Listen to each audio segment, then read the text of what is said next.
Welcome to Esoterisphere.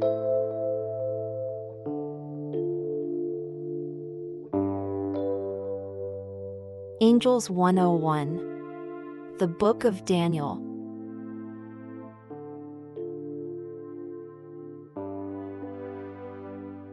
Welcome back, my lovely Esoterispherians. Today, we're diving into one of the strangest, most spectacular books in the entire Bible, the Book of Daniel.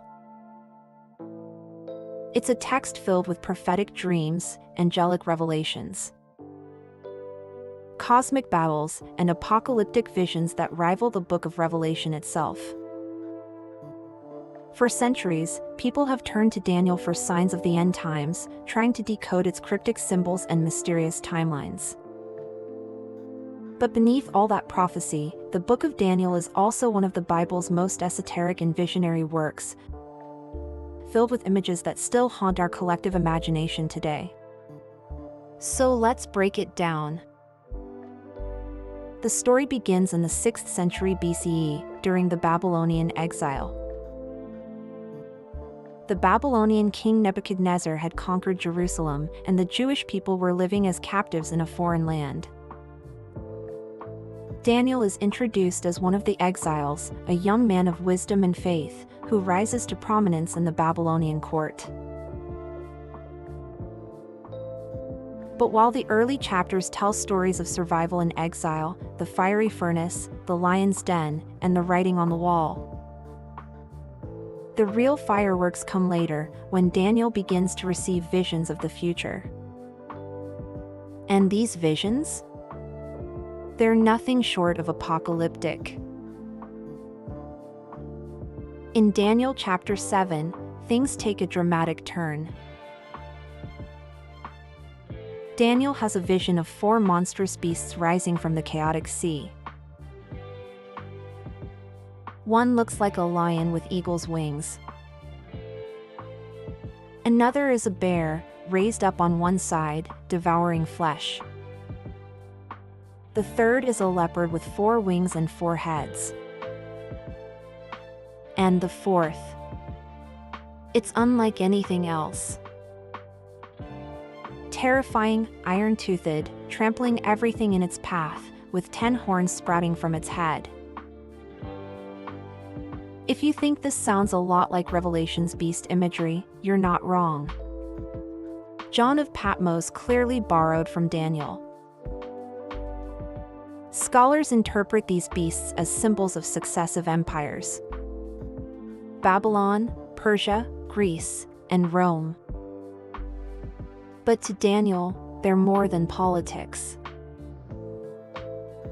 They're cosmic monsters, embodiments of worldly power opposed to the divine. And then, something even stranger. From the heavens comes a vision of the Ancient of Days, seated on a fiery throne with wheels of flame, surrounded by countless angelic beings.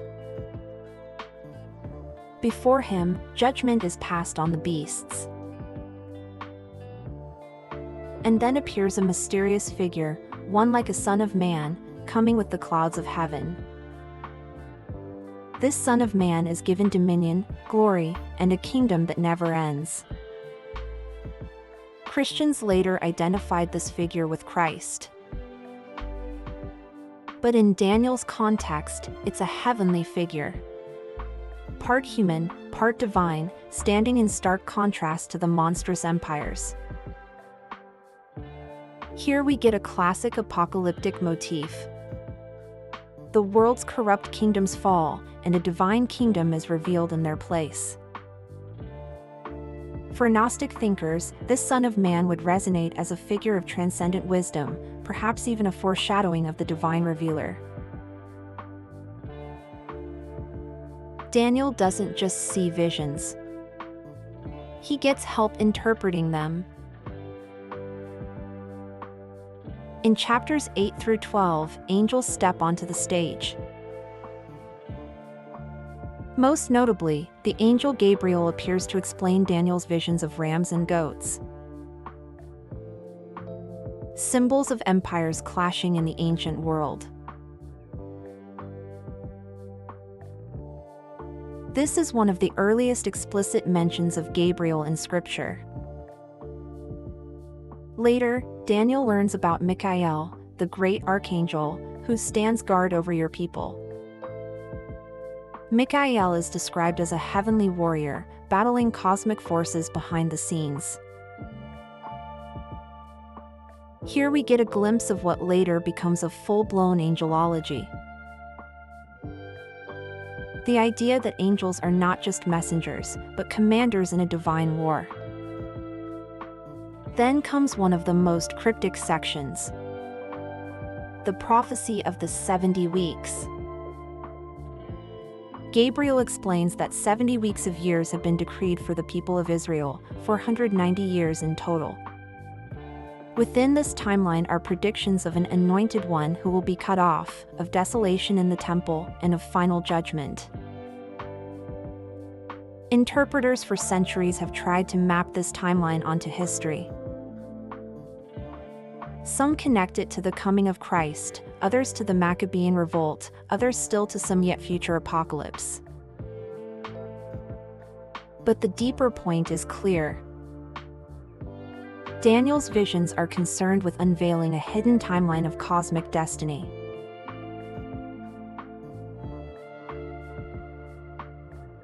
The climax of Daniel's visions comes in chapters 10 to 12, where Daniel encounters a radiant angelic figure. Described as wearing linen, with a belt of gold. A body like beryl, a face shining like lightning. Eyes like flaming torches, and a voice like the roar of a multitude. This being pulls back the curtain on the cosmic conflict. Angelic princes representing nations are at war, with Michael battling the Prince of Persia and the Prince of Greece. Here, history is portrayed as the shadow of a higher, unseen war among celestial powers. Empires rise and fall not only by human politics, but by angelic conflict. It's a profoundly apocalyptic worldview where the earthly is only the surface, and the real struggle rages in the heavens. Finally, in chapter 12, Daniel is told of a coming time of great distress, unlike any before. But here we get something new. The earliest explicit mention in the Hebrew Bible of the resurrection of the dead. Some will awaken to everlasting life, others to shame and everlasting contempt. It's a vision of cosmic judgment, with destiny stretching beyond death itself. Daniel is told to seal up the words of the scroll until the time of the end. In other words, this knowledge is too potent, too mysterious, to be fully understood until the last days. And with that, the book ends in a shroud of mystery. The Book of Daniel profoundly shaped Jewish and Christian apocalyptic thought. Its visions inspired the Book of Revelation. Its angelology influenced mystical traditions, from early Gnosticism to ceremonial magic. And its cryptic numbers and beasts continue to fuel speculation about world events to this day. Whether you read it as coded history, mystical prophecy, or esoteric symbolism, the Book of Daniel stands as one of the most sensational texts in the biblical canon. Where angels walk, beasts rise, and the end of the world looms on the horizon.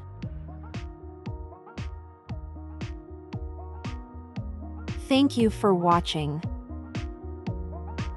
If you enjoyed this dive into the Book of Daniel, make sure to like the video, subscribe to Esoterisphere, and hit the bell so you don't miss future explorations of ancient mysteries and esoteric texts. Small acts like these directly help the channel grow, and they are always appreciated. And let me know what you think about angels in the comments. What do you think Daniel's visions really mean? Were they coded prophecies, mystical allegories, or something else entirely? And remember, the truth is rarely on the surface. Sometimes, you have to look beyond the beasts to see the kingdom of light.